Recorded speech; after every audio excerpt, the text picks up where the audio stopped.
નમસ્કાર મિત્રો, આજના નવા ટોપિક સાથે મુરલીધર ડેરી ફાર્મમાં આપનું હાર્દિક સ્વાગત છે.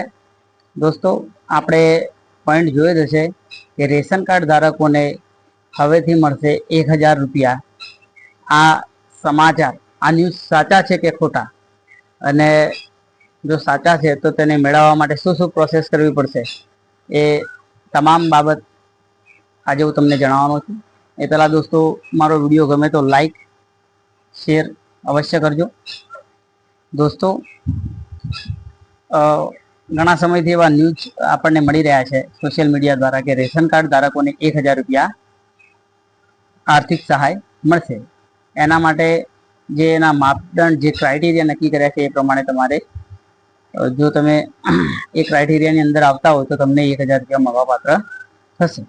સરકાર આ યોજના શા માટે લાવી રહી છે? તો સરકાર એવું વિચારી રહી છે કે ગરીબોને ખાદ્ય સામગ્રી સાથે સાથે આર્થિક સહાય પૂરી પાડવાનો બી ઉદ્દેશ છે કે જે મહિનાની અંદર એક રેશન કાર્ડ ધારકને 1000 રૂપિયા મળે.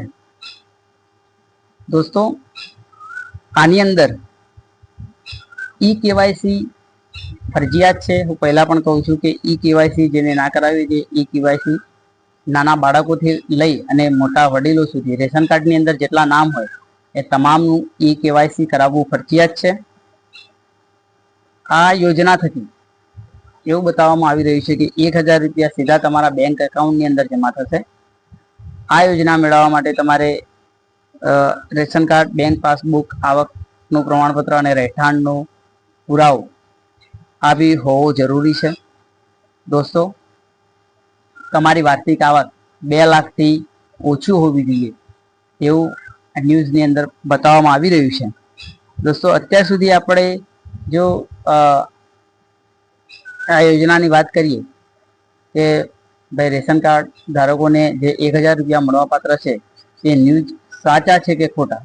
તો દોસ્તો, હું તમને જણાવી દઉં કે આ જે ન્યૂઝ છે એ ન્યૂઝ હજુ અનઓફિશિયલી છે. હજુ ગવર્મેન્ટ દ્વારા આવો કોઈ પરિપત્ર જાહેર કરવામાં આવ્યો નથી, જેથી કરીને સંપૂર્ણ વિશ્વાસ, આ જે યોજના બતાવવામાં આવી રહી છે તે સંપૂર્ણ વિશ્વાસ કરવો અત્યાર હાલના સમય સુધી યોગ્ય નથી. કારણ કે અત્યારે જે ચાલી રહી છે તે સોશિયલ મીડિયાની અંદર જ બતાવવામાં આવ્યું છે. સરકારનો આની અંદર હજી કોઈ પરિપત્ર એવો બહાર આવ્યો નથી કે રેશન કાર્ડ ધારકોને 1000 રૂપિયા પર મંથ મળશે. એવું કોઈ ઓફિશિયલી લેટર કે એવું કોઈ ઠરાવ હજી સુધી મંજૂર થયો નથી. જેથી કરીને દોસ્તો, આપણે આ જે ન્યૂઝ વાંચ્યા એ ન્યૂઝ અનઓફિશિયલી છે. એટલે ભવિષ્યની અંદર સરકાર આવો નિયમ લાવી શકે છે. બીજી વાત કરું તો દોસ્તો, ઈ કેવાયસીનો જે સમયગાળો હતો તે હવે 30 જૂન 2025ની તેની લાસ્ટ તારીખ કરી છે.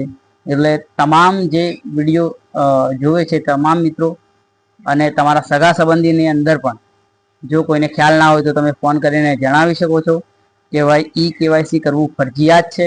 જો ઈ કેવાયસી નહીં હોય તો તમને જે મફત રાશન મળે છે, એ જે લોકોનું ઈ કેવાયસી નહીં હોય એમનો મફત રાશનનો જથ્થો ઓનલાઈન બતાવે નહીં. ઓનલાઈન નહીં બતાવે તો તમને જે ફ્રી રાશનની જે દુકાન છે, જે દુકાનદાર છે, એ વ્યક્તિ તમને જથ્થો આપવાનો ઇનકાર કરશે. એટલે દોસ્તો, ઈ કેવાયસી કરાવવું ફરજિયાત છે. મારા ખ્યાલથી 30 જૂન પછી જો કદાચ તમે ઈ કેવાયસી નહીં કરાવેલું હોય તો તમને મફત રાશન મળવાપાત્ર થશે નહીં.